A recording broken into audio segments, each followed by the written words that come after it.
Welcome to the next set of notes. This section links to the last section. So before we start this one, I want to make sure we remember what we covered in the last lesson. So we covered 3 ways to prove triangles congruent, and let's quickly review what they are. There's side, side, side. There is side, angle, side. And there is angle, side, angle. So keep those fresh in your mind. We're going to need those today. So today what we're going to do is use those in a proof. Remember, once we prove triangles congruent, then we can say that all kinds of other things are congruent. So I'm going to actually illustrate that right now, right in the first proof. So I'm going to give you a minute. Please hit the pause button to copy down the T-bar, the given, the proof line, and the diagram. So copy what's on the screen. And when you're ready, let's get going here. So remember, we usually start proofs off with our given. So let's read those things. We've got angle P is congruent to angle S. So I'm going to go ahead and mark that right up. I'm even going to pop it right into the statement. That looks like a good place to start this proof. And that was given to me. And it also states that O is the, I'm going to use abbreviations just to fit it, midpoint of segment PS, okay? And that was also given. Now, I can't really make a mark on this statement. It's just O is the midpoint. Okay, so I know that O is in the middle of PS. Before I move anywhere here, I want to kind of stop here and let's see, what are we trying to do? We have everything all set up, but what are we trying to accomplish in this proof? We're trying to prove that O is the midpoint of RQ. So it tells us that O is the midpoint of this, and we're going to need that. But I want to prove that O is in the middle of this line. So I have to take a step backwards. How do I prove O is in the middle of RQ? I'm going to need to prove RQ is congruent to OQ. And that is definitely what I'm going to need to do to prove that O is the midpoint.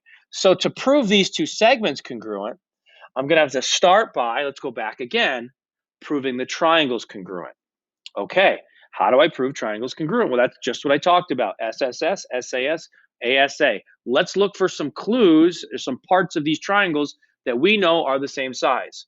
Since O is the midpoint of PS, I can definitely say that this PO and SO have to be the same size. So I'm going to make that an official statement. PO, segment PO, is congruent to segment SO.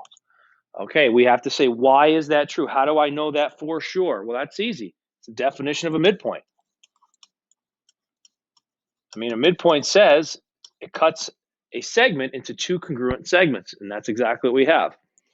Okay, so I'm going to have to look around. What are some other clues I see in this? Well, it looks like a bow tie to me, so I definitely have these angles going on, this congruency here. So let me port that. Now, what kind of angles are those? Those are vertical angles. So that's one thing they don't have to tell us. We already know about vertical angles. So let's make this statement official. Angle POQ is congruent to angle SOR. The question is why? Why are those congruent? Well, what do we write down officially for our statement? Well, vertical angles are congruent. Something we've already known. Vertical angles are congruent. What's nice about proofs, guys, to take a quick pause here while you're thinking this through, you start to use all these rules that we have learned. So it's kind of fun. You're kind of putting them actually into practice now. Instead of just learning rules and moving on, we're actually, figuring out, we're actually using these rules to figure out these new ideas. So, okay, let's look at the diagram. As I put my markings, my statements, I mark my diagram, as you see. So these statements match my diagram. Do I have enough to prove the triangles are congruent? Take a look. I do. It's pretty cool. And I can actually just match these letters. Triangle POQ is congruent to triangle SOR. And how do I know that for sure? That is the angle side angle postulate. So I don't need postulate, just ASA is fine for me. Angle side angle, I know what you mean. Let me fix my R's here. All right. Okay, so let's just kind of take a quick break. What we did so far, we proved that these two triangles are the same. That's where you have to start. Now, since they're twins, remember that fun little letter phrase, we can kind of say anything is the same. So the next statement I would have to make here, or I should make, because remember, I'm trying to prove that O is the midpoint of RQ. So I need to basically claim that those two segments are the same. So I'm going to put segment QO is congruent to segment RO. Why is this? I can't just claim that. I have to give a reason. CPCTC. Corresponding parts of congruent triangles are congruent. And now for my prove line, I'm going to have to scroll down just a little bit because my last line here, I can definitely say O is the midpoint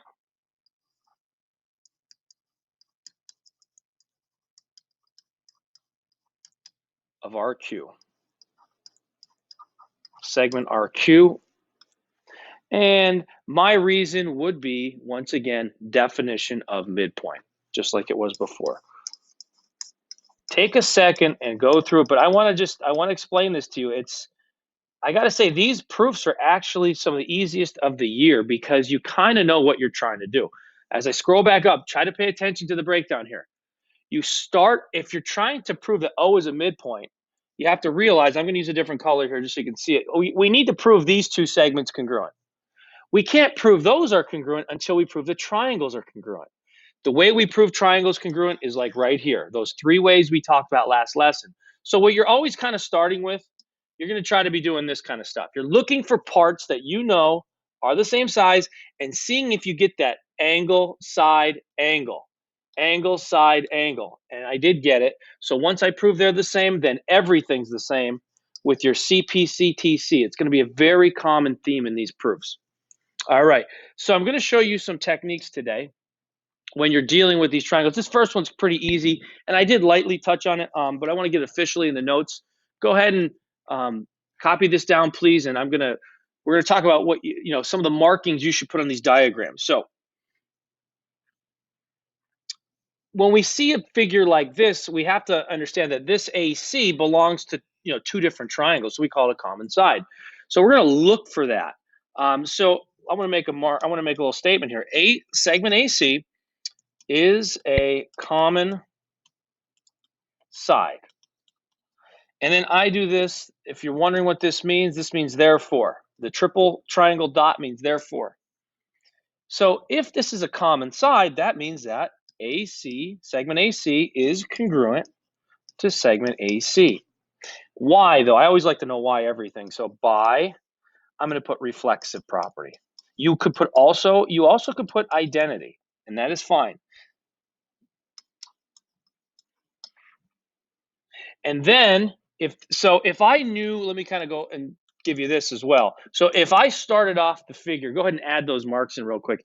If I started looking at this figure and I had CB and AD were the same, and I had CD and AB are the same, and then I had this common side, well, obviously they're going to be the same. So now I could prove triangle ABC, and this is where you got to be careful, the letters. I always have trouble with this. Triangle is congruent to triangle CDA. And one of the ways I like to do it, and I kind of talked about it in the last lesson, but you can pop these triangles off. You can quickly do this. And this one's very simple. I don't feel like you would need to on this one, but I think it's a good place to practice it. So I would put, like, for example, this would be your A, this would be your D, this would be your C. This would be A, this is your B, and then this is your C. So really, in reality, we had that to that, that to that. Those were givens, but we have this going on now. 1, 2, 3, 1, 2, 3. There's your S, S, S. So triangle ABC is congruent to triangle CDA by S, S, S. Pretty easy. I made a lot of notes on it, but I like to be very thorough when I do these things because they help you improve. So one of the things you're looking for, look for a common side. Pretty simple to see common sides when they overlap like this. Okay, the more difficult one's definitely this one. Take a second here, obviously, and copy this down. Give yourself some time. Now, I have it set up kind of like a proof over here, but the good news is I'm not going to do a formal proof here, but I'm going to give you the nuts and bolts of a proof. So we're given some stuff. AC is congruent to AB, but take a look. AC is here, AB is here, and there's like these overlapping parts. So what I want to do on this is I definitely want to separate them before I even begin. And this can definitely be tricky. So what I'll do to make this easier is I'm going to color code them. I'm going to go ahead and put, for example, I'll do this, the green triangle, ADB. And I'll leave that green. I'm going to, right below it, I'm going to try to make it just like it, the best I can, freehand here. So there's my triangle ADB. Let me put my letters in it. And let's do, for the other one, we'll go blue. So I'll kind of go on the inside a little bit. And you can see how much overlap we have here. So now I've got the blue triangle. I'll try to put it like maybe in this fashion here. Kind of keep it the way it was so I don't lose it. All right. So this will be triangle A, C, E, like that. All right. Now it's a lot easier to kind of mark up what I need to. But I want to notice a few things about these triangles before I kind of move on. You've got this angle B, it's all by itself. This angle C is kind of all by itself.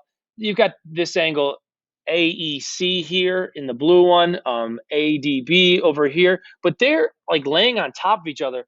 But this one right up here is where I want to really focus, angle A.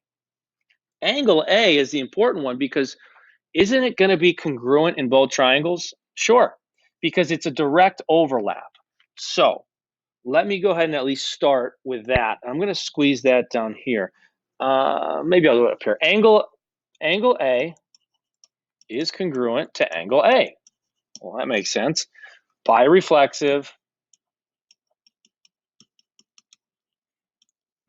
property. Okay, so I'm going to mark that right now. Angle A is congruent to angle A.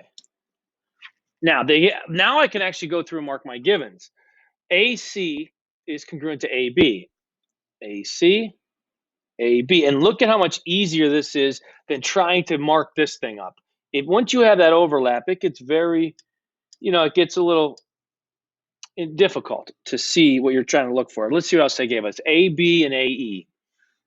AB, where are you? There you are. Wait, I already did.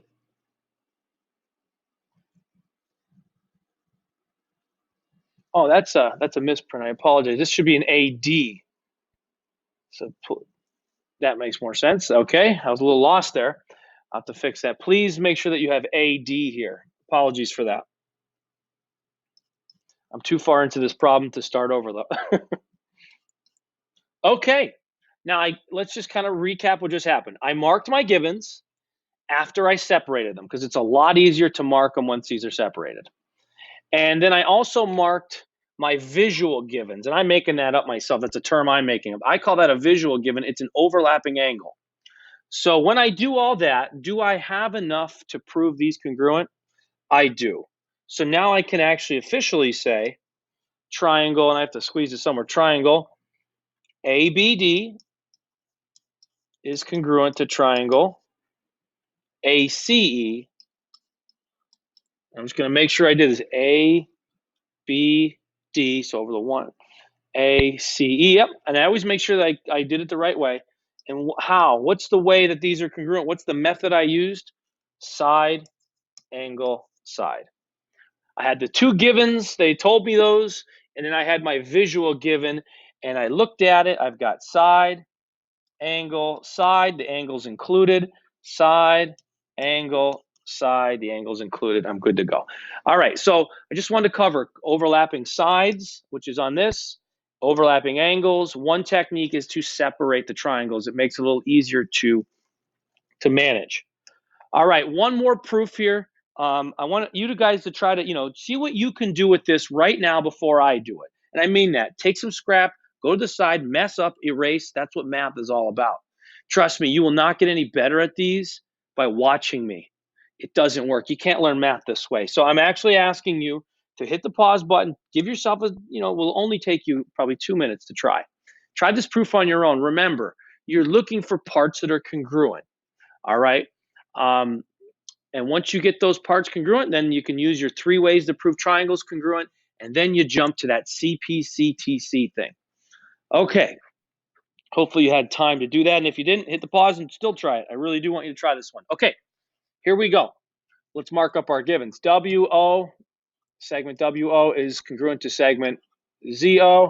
I'll put this as another line. XO is congruent to YO. And I'm going to go ahead and put given. And that goes for both of those. And I want to mark it up nice and slowly here. So WO to ZO, XO to YO. Oh, this is easy. This looks so familiar to me right now. Hopefully it does to you too. Look for more clues. Now, let's just say I tried for SSS. I would somehow have to prove these two sides, WX and ZY. There's no way to prove those right now, so I can't use that one. Angle, side angle. I would need two angles, right? And a side, no. The obvious play here is side angle, side, but how are you going to get it? You need to start with this, and oh, what's that? Yep, you guessed it. You've got vertical angles. So I'm going to mark those up.